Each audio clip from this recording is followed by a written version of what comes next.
او ما یو واقع بیان کړی و د ملګرو ته مخکې سعودي عرب یو داعي دی مشهور هغه یو وخت کې فلسطین ته تللی و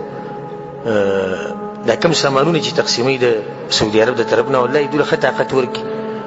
او د سعودي عرب ملک په دې کې مشهور دی چې هغه د خلکو سره امدادونه کوي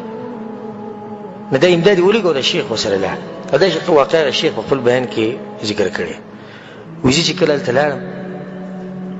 نو اسپتال ته لاړم دغه چې اسپتال ته وکیم ګورو دا کوم کسان چې پراته دي لګېدلي یهود ویشتي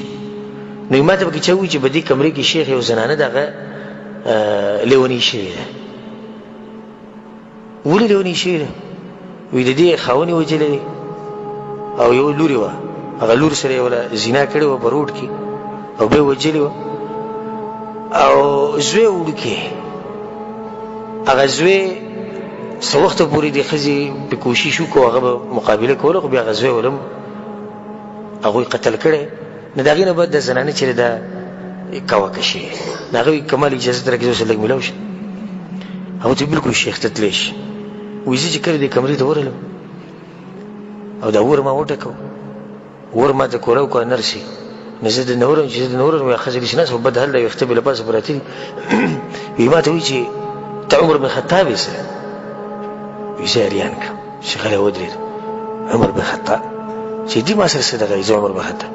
ما چې زه خو پلانې ملک نه راغلی وایي چې زما کار اوس د عمر بن خطاب سره دی که درته معلوم وي ما ته وښایه زه ځم هغه ته شکایت کوم هغه ته شکایت کوم چې زما بوډا خاوند وجلی شوی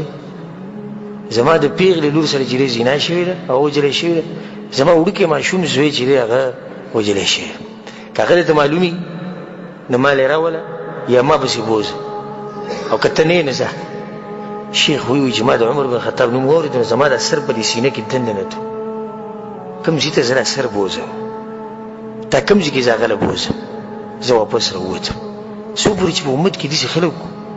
نو خلکو به دې تمه ساتله د الله نه بعد خلکو به دې امید ساتو د الله نه بعد